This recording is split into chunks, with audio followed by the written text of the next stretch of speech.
ఇంకెన్ని రోజులు దాచిపెడతావో చూద్దాం నీ హీరోని. తను చాలా బిజీ పర్సన్ అండ్ లండన్ లో ఒక పెద్ద బిజినెస్ మ్యాన్. సాగర్ ఆ ఇంట్లో ఒక ఇల్లరికపు అల్లుడిగా ఉండిపోయాడు. కానీ అక్కడ అతను ఒక నౌకర్లా పనిచేస్తున్నాడు. ఇదిగోవే నా హీరో ఫస్ట్ యానివర్సరీకి ఇచ్చిన డైమండ్ నెక్లెస్. అఖిల నేనంత డబ్బు నా కల్లో కూడా చూడలేదు. అంత కాస్ట్లీ గిఫ్ట్ నేను ఎలా తీసుకురాగలను? అది నన్ను పెళ్లి చేసుకోక ముందు ఆలోచించుండాల్సిందే. ఒక మగాడి వయ్యుండి కనీసం తన భార్య అడిగిన గిఫ్ట్ తీసుకురాలేవా? ఏంటి జిమ్మిచూ శాండిల్సా? ఇవి 10 lakhs పైనే ఉంటాయి. వీటిని నువ్వెలా తీసుకురాగలిగావు? మీ చేతిలో ఉంది కదా ఆ బాక్స్, జిమిచో శాండల్స్ వాళ్ళది. ఇండియాలో ఇదొక్క పీస్ మాత్రమే ఉంది. సాగర్ ఒకవేళ కోటీశ్వరుడైతే మరి పనివాడిలా అత్తారింట్లో ఎందుకుంటున్నాడు? సాగర్ గురించిన నిజం అఖిలకు తెలిస్తే ఏం జరగనుంది? అసలు సాగర్ పెళ్లి అఖిలతో ఎందుకు జరిగింది?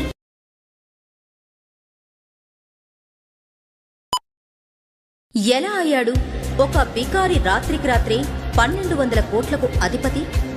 సిటీలోనే one of the top business man ఎందుకు వెంటాడుతున్నారు? ఒక బిచ్చగాడిని ప్రాధేయపడాల్సిన అవసరం ఒక కోటీశ్వరుడికి ఎందుకొచ్చింది? కోట్లు ఖర్చు పెట్టి కొన్న కారులో ఒక అడుక్కునేవాణ్ణి ఎందుకు ఎక్కించుకున్నాడు? ఎందుకు సిటీలో టాప్ బిజినెస్ మ్యాన్ ఎంతో గారాబంగా పెంచుకున్న తన అప్సరస లాంటి కూతుర్ని మురికివాడలో ఉండే పేదవాడికిచ్చి పెళ్లి చేశాడు?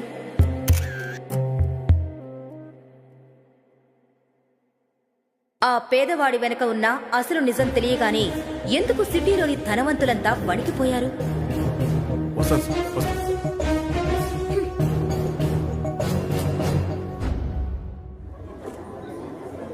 ఎంతనా? 20 రూపాయలండి.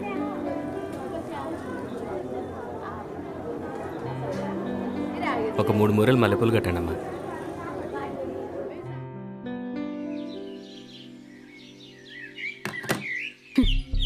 నువ్వు నా హస్బెండ్ కాకపోయుంటే నిన్నిప్పుడే కొట్టి ఏ నదిలోనే పడేసేదాన్ని.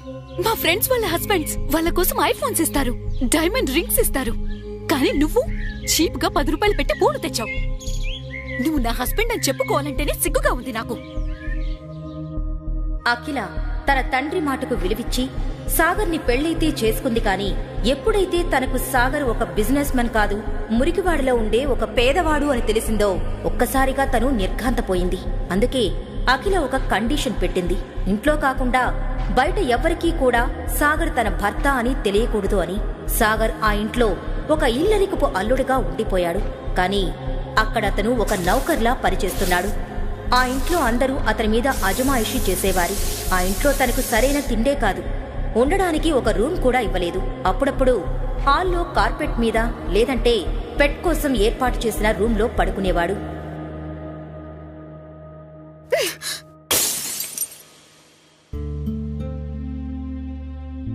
ఈ విరిగిపోయిన గాజు ముక్కంత వాల్యూ కూడా లేని ఈ బికారిగాడు ఒక పెద్ద బిజినెస్ మ్యాన్ అని అబద్ధం చెప్పి నా పెళ్లి చేశావు.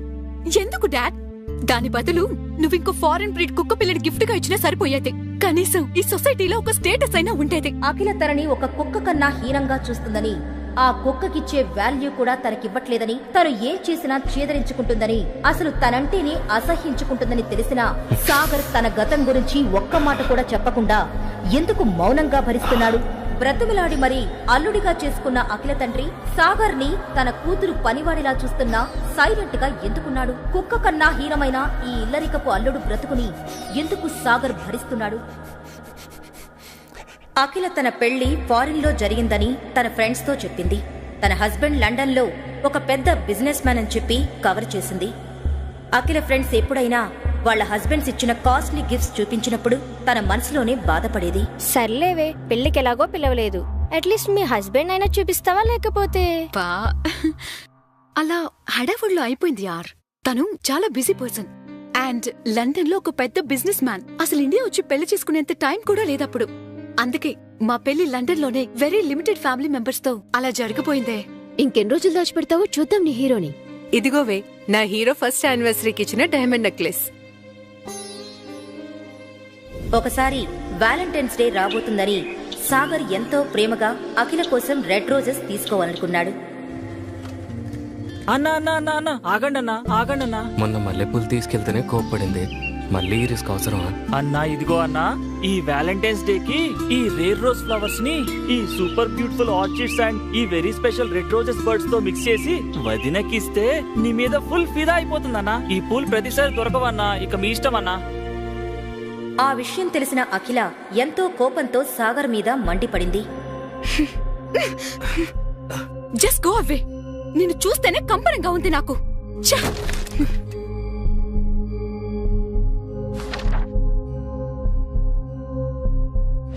ఇదిగోవే నా హీరో ఫస్ట్ యానివర్సరీకి ఇచ్చిన డైమండ్ నెక్లెస్.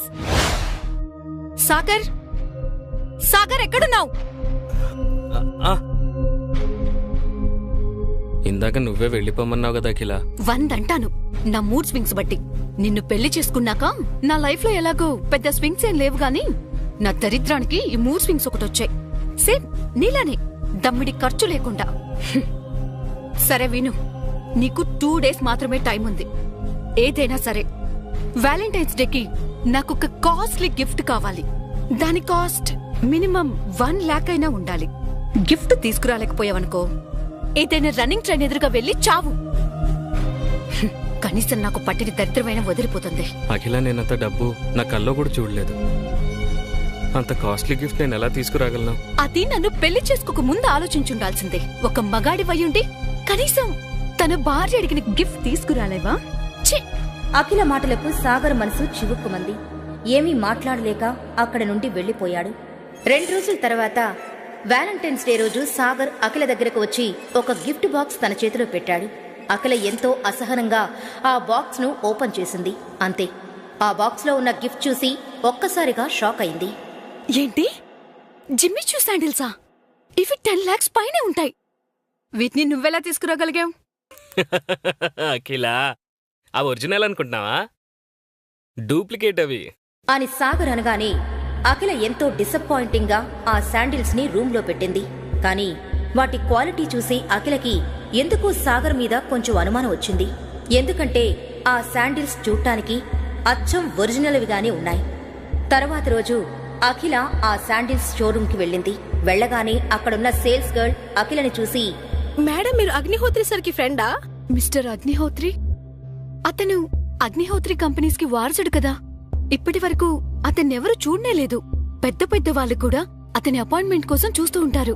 అతను ఎలా ఉంటారో కూడా తెలీదు. కానీ నువ్వెందుకలా అడిగావు? మేడం, మీ చేతిలో ఉంది కదా ఆ బాక్స్, జిమిచో శాండల్స్ వాళ్ళది. అవి చాలా స్పెషల్ ఎడిషన్ శాండల్స్.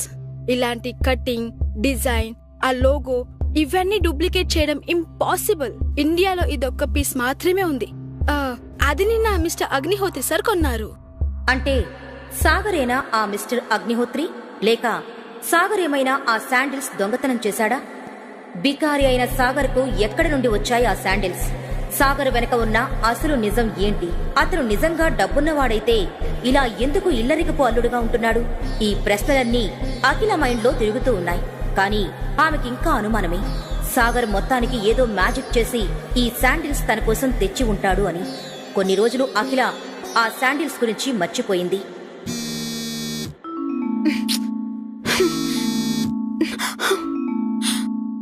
అయ్యో బాబోయ్!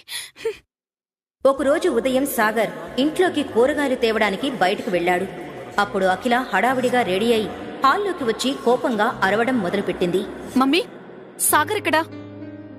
ఈ మనిషి కరెక్ట్ గా అవసరం ఉన్నప్పుడే కనిపించడు. నేనివాళ తన్ని నాతో పాటు ఆఫీస్కి తీసుకెళ్దామనుకుంటున్నాను. కానీ మహానుభావుడేమో ఇంట్లో లేడు. అలా అఖిల సాగర్ గురించి మాట్లాడుతుండగా అప్పుడే అక్కడికి వచ్చాడు సాగర్. ఇప్పుడు వీణ్ణి ఆఫీస్కి తీసుకెళ్దాం అవసరమా? నువ్వుండు మమ్మీ. సాగర్, ఎక్కడికెళ్ళిపోయావు? నేనివాళ నీకు ఒక చివరి అవకాశం ఇస్తున్నాను. నువ్వు నాతో పాటు ఆఫీస్కొచ్చి అక్కడేదో ఒక పని చెయ్యి. ఇక్కడే ఇంట్లో ఉంటే నువ్వు పని దొంగవైపోతున్నావు. ఇక త్వరగా పద, నీ మూలన నాకు కూడా లేట్ అయిపోతుంది. ఒక 2 నిమిషాలు అఖిల, వచ్చేస్తాను. పెళ్ళైన 2 సంవత్సరాలలో అఖిల నన్ను మొదటిసారి తనతో రమ్మంది. తనకు నా మీద ఎంతో కోపం ఉన్నా లోపల మాత్రం ప్రేమే. ఈ ఛాన్స్ మిస్ చేసుకోవద్దు. అట్లీస్ట్ తను ఇంప్రెస్ అయ్యేలా వెళ్ళాలి.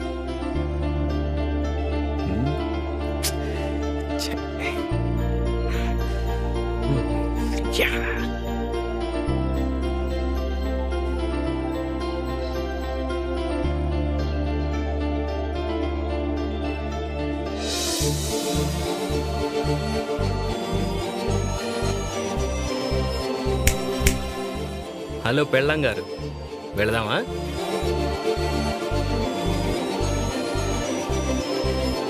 ఐప్యాడ్ కూడా.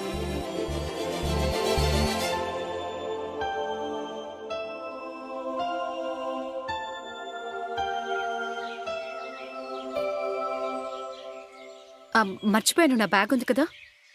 Okay.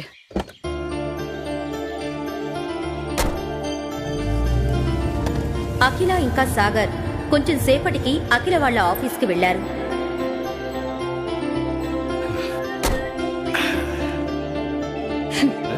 Hello mister after all మొగుడు గారు, నేనేదో ఇవాళ నిన్ను చూశానని ఫీల్ అయిపోకు. రోజు అసుత్తి బట్టలు, మాసిపోయిన జుట్టుతో మిస్టర్ బికారిగాడిలా ఉండేవాడివి ఇవాళ ఏదో కొంచెం డిఫరెంట్ గా ఉన్నావని చూశాను, అంతే. నువ్వేం ఆశలు పెట్టుకోకు. అవన్నీ తీసుకొని లోపలికి రా.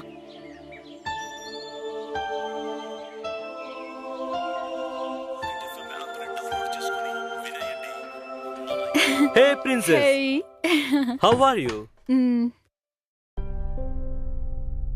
అసలు ఏమైపోయావు? ఎప్పటి నుంచో కలుద్దాం అనుకుంటున్నాం, ఇప్పటికిలా కుదిరిందనమాట యువరాణి గారికి. అయ్యో, యువరాణి కాదు, ఏమీ కాదు, ఏదో పని ఒత్తిడి వల్ల అలా అయిపోయింది, అంతే. Oh okay okay. By the way, I have something for you. Surprise! Wow! చూడు నీకోసం ఏం తెచ్చాను. సబ్యసాచి లెహంగా దీపిక పదుకొని తన వెడ్డింగ్ లో కట్టుకుంది కదా, సేమ్ టు సేమ్ బ్రాండ్. నీకోసం స్పెషల్ గా తెప్పించా. ఇది మన రమ్య వెడ్డింగ్ లో కట్టుకో, అదిరిపోతుంది. వావ్, ఇది నా కోసం తెచ్చావా? This is so lovely. Thank you so much for the gift. వీటి గురించి థ్యాంక్ యూ ఎందుకు అఖిల? నీ ముందు ఇలాంటివి చాలా చిన్నవి. నా ఫ్రెండ్స్ నాడికి స్పెషల్ గా తెప్పించాను. జస్ట్ ఒక 20 lakhs అయింది అంతే. ఓ మై గాడ్, 20 లక్షలా? థ్యాంక్ యూ సో మచ్ గాయన్. ఇంకా పెళ్లిలో అందరూ నా గురించే మాట్లాడుకుంటారు. అఖిల సభ్యసాచి లెహంగాలో సెలబ్రిటీలా ఉందని. కరెక్ట్ గా చెప్పావు. నువ్వేమన్నా సెలబ్రిటీ కన్నా తక్కువ ఏంటి? అఖిల, ఈ లెహంగా డూప్లికేట్, ఒరిజినల్ కాదు. రే, ఏం మాట్లాడుతున్నావురా? నిన్ను చూస్తూనే అర్థమవుతుంది. ఒక బ్రాండెడ్ షర్ట్ కూడా కొనుక్కునే స్తోమతలో లేవు. దీన్ని డూప్లికేట్ అంటావా? సభ్యసాచి పేరన్నా విన్నావా? ఈ లెహంగాని బ్రాండెడ్ కాదంటావా? How dare you dirty bugger! Rana ఏదో చెప్పబోయేలోపు సాగర్ అతన్ని ఆపి ఇలా అన్నాడు. ఒరిజినల్ లో సిల్క్ యూజ్ చేస్తారు, కానీ దీని ఫ్యాబ్రిక్ ఏంటి? చీప్ గా ఉంది. ఒరిజినల్ డిజైన్ డిఫరెంట్ గా ఉంటుంది. ఇదేంటి వేరేలా ఉంది? ఒరిజినల్ లోగోలో క్యాపిటల్ ఎస్ ఉంటుంది, కానీ దీంట్లో ఏంటి స్మాల్ ఎస్ ఉంది. ఇలాంటివి లోకల్ మార్కెట్ లో 5-6 వేలకు దొరుకుతాయి. అప్పుడు సరిగ్గా దాన్ని చూసిన అఖిలకి అది నకిలీ అని తెలిసిపోయింది. అది చూసి రాణా సైలెంట్ అయిపోయాడు. దాన్ని కవర్ చేయడానికి ఇలా అన్నాడు. నా friend I think by mistake something like prank అనుకుంటా. నేను నీకోసం ఒరిజినల్ ఆర్డర్ చేశాను అఖిల. అయినా నేను నీకు డూప్లికేట్ ఎందుకు ఇస్తాను చెప్పు? I mean oh I just got a call. నేను ఇప్పుడు వెళ్ళేస్తా. Hello, okay okay. అరే, కొంచెం ఉంటే దొరికిపోయావంట్రా. కరెక్ట్ టైం కాల్ చేశావు. అఖిల, నేను నీకు ఇప్పటి వరకు ఎలాంటి సలహాలు ఇవ్వలేదు, కానీ ఇప్పుడు చెప్తున్నాను విను. ఈ రానగాడు నీకు డూప్లికేట్ గిఫ్ట్స్ ఇచ్చి మ్యానిపులేట్ చేయడానికి ట్రై చేస్తున్నాడు. నేను నీకు మాటిస్తున్నాను, ఏదో ఒక రోజు ఖచ్చితంగా ఒరిజినల్ బ్రాండ్ గిఫ్ట్ తీసుకొచ్చి నీకు ఇస్తాను. వాటి కోసం ఎంత కష్టమైనా సరే నేను భరిస్తాను. సాగర్ మనసులో ఉన్నదంతా అఖిల ముందుంచి తన సమాధానం కోసం కూడా ఎదురు చూడకుండా ఆ క్యాబిన్లో నుండి బయటకు విసవిసా వెళ్లిపోయాడు. పెళ్లైన 2.5 ఏళ్లలో మొదటిసారిగా సాగర్ నా గురించి పట్టించుకున్నట్లు అనిపిస్తుంది. రానా లాంటి వాళ్ళ నుంచి కాపాడుతున్నట్టు ఒక మంచి సెక్యూర్డ్ ఫీలింగ్. ఏంటో ఫస్ట్ టైం నాకు ఇలా అనిపిస్తుంది. సాగర్ని నా నుంచి దూరంగా ఉంచి తప్పు చేశానా? Excuse me madam.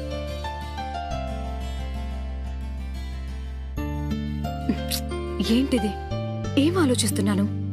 రానా నా బిజినెస్ పార్ట్నర్, పెద్ద కోటీశ్వరుడు, బిజినెస్ వరల్డ్ లోనే కింగ్ అతను, నా కంపెనీకి ఇన్వెస్టర్ కూడా. సాగర్ ప్రవర్తన మూలంగా రానా ఇన్వెస్ట్ చేయకపోతే ఏంటి పరిస్థితి? సాగర్ మూలంగా నేను ఇన్నేళ్ల నా కష్టాన్ని వృధా కానివ్వను. ఇప్పుడు కంపెనీ కోసం సాగర్ కన్నా రానా ముఖ్యం. Thank you madam. సాగర్, ఏంటి పిచ్చి పనులు? అసలు నా మీద నీకే హక్కుందని పనికిమాలి సలహాలిస్తున్నావు? నీకంత ధైర్యమా? ఏదో ఒక్కరోజు కొంచెం స్పేస్ ఇచ్చి నాతో ఆఫీస్కి తీసుకొస్తే ఇంత ప్రాబ్లం క్రియేట్ చేశావు. నిన్ను ఆఫీస్కి తీసుకొచ్చి తప్పు చేశాను. అఖిల మాటలకు సమాధానం కూడా చెప్పలేదు సాగర్. ఇంతలో కోపంతో రగిలిపోతున్న రాణా బయటకు వచ్చి ఆవేశంగా, రే బికారి ఆగక్కడా! ఏరా, ఎన్నిసార్లు పిలవాలరా? వినిపించట్లేదా? చెవుడొచ్చిందా? నా ముందే నేనిచ్చిన గిఫ్ట్ గురించి అలా మాట్లాడతావా? నీ మొహానికి డూప్లికేట్ కొనే స్థాయి కూడా లేదు, నన్నంటావా? రేయ్, నీ లెవెల్ ఏంటో తెలుసుకుంటే మంచిది. బికారి కాడివి నాతో గొడవ పడతావా? నాతో గొడవ పడతారా? సాగర్కి అందరి ముందు గొడవపడి దిగజారడం ఇష్టం లేదు. కానీ ఎవరైనా తన మౌనాన్ని అసమర్థతగా తీసుకుంటే మాత్రం సమాధానం చెప్పి తీరాలి కదా. అందుకే అప్పటి వరకు ఆపుకున్న కోపాన్ని మొత్తం ఒకేసారి బయటకు తీశాడు.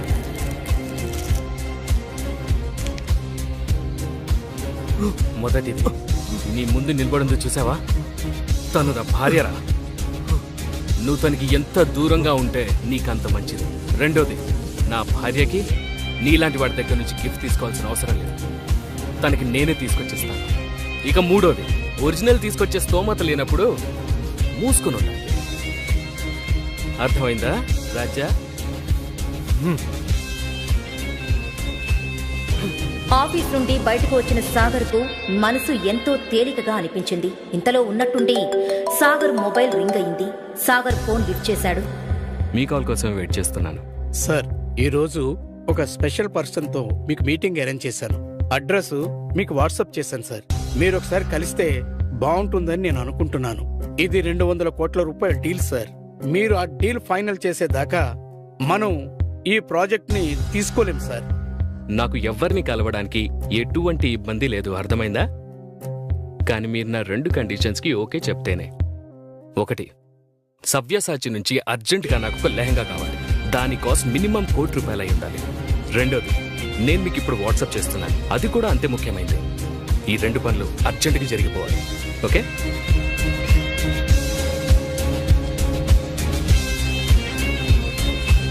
ఆటో చలో చలో. Golden pearl society. Golden pearl society సిటీలోనే కాదు, ఆ స్టేట్లోని లగ్జూరియస్ సొసైటీస్ లో ఒకటి. కానీ సాగర్ ఎవరిని కలవడానికి వెళ్తున్నాడు, దాని గురించి తన దగ్గర ఎటువంటి ఇన్ఫర్మేషన్ లేదు. సాగర్ ఒక లోకల్ ఆటో ఎక్కి వాట్సాప్ లో ఉన్న అడ్రస్ కి వెళ్లాడు. ఆ సొసైటీలో సిటీలోనే కాకుండా చుట్టుపక్కల సిటీలో ఉన్న ధనవంతులు ఉంటున్నారు. పెద్ద పెద్ద కోటీశ్వరులు అక్కడికి వచ్చి వెళ్తుంటారు. ఆ సొసైటీ లోపలికి ఎంటర్ అవ్వబోతూ ఉండగా తన సాదా సీదా బట్టలు, పాత చెప్పులు చూసి సెక్యూరిటీ సాగర్ ని గేటు బయట ఆపేశాడు. ఏంటమ్మా లోపల దూసుకెళ్తున్నావు? నాకు లోపల పని ఉంది, లోపలికి వెళ్ళాలి, మీటింగ్ ఉంది. హలో, అబద్ధం చెప్పినా అతికినట్టుండాలి. నీ అవతారం చూసుకో ముందు. బ్యాంకు కన్న వేసే దొంగలా ఉన్నావు తమ్ముడు. ఇది golden pearl society. I'm so proud of you Vaibhav. Forbes top richest man in ఇండియాలో ఒకటివి. అదిగాక రియల్ ఎస్టేట్ రంగంలో రారాజు అంటారు నిన్ను. ఇండియాలోనే one of the richest society golden pearl సొసైటీకి ఓనర్వి. ఈ స్టేట్ లోనే పెద్ద పెద్ద బిల్డింగ్స్ కి, మాల్స్ కి వన్ అండ్ ఓన్లీ ఓనర్వి. ఇంత తక్కువ టైంలోనే ఈ స్థాయికి వచ్చావంటే ఒక్కొక్కసారి నాకే జెల్సీ వేస్తుందిరా. రే, పెద్ద పెద్ద వాళ్ళు పెద్ద పెద్ద కార్లలో ఇక్కడికి వస్తూ ఉంటారు. మరి నువ్వు వాళ్ళ డబ్బులు దోచుకోవడానికి వెళ్తున్నావా? ఇదిగో నీలాంటి వాళ్ళని చాలా మందిని చూశాను. ఇక్కడి నుంచి వెళ్ళమ్మా. ఇంతలో ఒక కాస్ట్లీ కార్ వచ్చి అక్కడ ఆగింది. సడన్ బ్రేక్ వేయడం మూలంగా అది సరిగ్గా సాగర్ ముందుకొచ్చి ఆగింది. ఏం జరుగుతుంది ఇక్కడ? అది కూడా నా సొసైటీ గేట్ ముందు. ఇలా చేస్తే మన సొసైటీ రెప్యుటేషన్ దెబ్బతింటుందని తెలీదా? చూడండి సార్, ఈ బికార్ గారు లోపలికి వెళ్ళాలని చూస్తున్నాడు. నేను ఆపుతున్నా, ఆగట్లేడు. సార్, సాగర్ సార్, మీరా? సారీ సార్, నేను మిమ్మల్ని చూసుకునే లేదు. మీరు వచ్చారని తెలిస్తే నేనే మిమ్మల్ని రిసీవ్ చేసుకోవడానికి వచ్చామండి సార్. అరే వేస్ట్ ఫెలో సార్, ఆయన ఎవరో తెలుసా? తెలుసు సార్. నీ వల్ల సాగర్ సార్ ముందు నా పరువంతా పోయింది. నేను ఇప్పుడే పని నుంచి మీకేస్తున్నా సార్. ఇందులో తన తప్పేం లేదు. ఇప్పుడు నేనున్న పరిస్థితుల్లో ఎవడైనా దొంగ, బికారి అని అనుకుంటాడు. సార్, మీరేంటి సార్ ఇలా ఉన్నారు? సార్ మిమ్మల్ని చూసి 4 ఏళ్ళు అవుతుంది సార్. అప్పుడు ఎలా ఉండేవాళ్ళు, కానీ ఇప్పుడు ఇలా. మిస్టర్ వైభవ్, జరిగిందంతా చెప్పే పరిస్థితులు ఇప్పుడు నేను లేను. కానీ తొందరలోనే అంతా సర్దుకుంటుంది. నేను లోపలికి వెళ్ళాలి, నాకు అర్జెంటుగా మీటింగ్ ఉంది. నేను మిమ్మల్ని మళ్ళీ కలుస్తాను. అలా చెప్పి సాగర్ లోపలికి వెళ్ళాడు. వాళ్ళ ఓనర్ని అలా ఒక బికారి ముందు వంగి వంగి మాట్లాడటం చూసి సెక్యూరిటీ గార్డ్ కంగారు పడ్డాడు. కోట్లకు పడగలెత్తిన ఈ రారాజు ఈ పేదవాడిని సర్ అని ఎందుకంటున్నాడు? ఒకవేళ సాగర్ అతనికన్నా కోటీశ్వరుడా? ఒకవేళ అయితే ఇలా పేదవాడిగా ఎందుకున్నాడు? గార్డ్ అలా ఆలోచిస్తుండగా సాగర్ మీటింగ్ కోసం సొసైటీలోని క్లబ్ హౌస్ కు వెళ్లాడు. అక్కడికి వెళ్లగానే తన దృష్టి సూటు బూటు వేసుకున్న ఒక పెద్ద మనిషి మీదకి వెళ్ళింది. సాగర్ వెంటనే అక్కడే ఉన్న ప్లాంట్ వెనక్కి వెళ్లి ఎవరికో ఫోన్ చేశాడు. ఇతనితో మీటింగ్ అరేంజ్ చేశానని నాకు ముందెందుకు చెప్పలేదు? ఇతనితో ఎంత పెద్ద డీల్ అయినా పర్వాలేదు, నేను చెయ్యలేను. అసలెవరా పెద్ద మనిషి? సాగర్ అతన్ని చూసి ఎందుకు దాక్కున్నాడు? సాగర్ నిజంగా పేదవాడా? ఒకవేళ అయితే అంత పెద్ద డీల్ చేయడానికి ఎందుకు వచ్చాడు? సాగర్ ఒకవేళ కోటీశ్వరుడైతే మరి పనివాడిలా అత్తారింట్లో ఎందుకుంటున్నాడు? సాగర్ గురించిన నిజం అఖిలకు తెలిస్తే ఏం జరగనుంది? అసలు సాగర్ పెళ్లి అఖిలతో ఎందుకు జరిగింది? ఈ ప్రశ్నలన్నింటికీ సమాధానం తెలుసుకోవాలనుకుంటే ఇప్పుడే డౌన్లోడ్ చేసుకోండి పాకెట్ FM. వినండి కింగ్.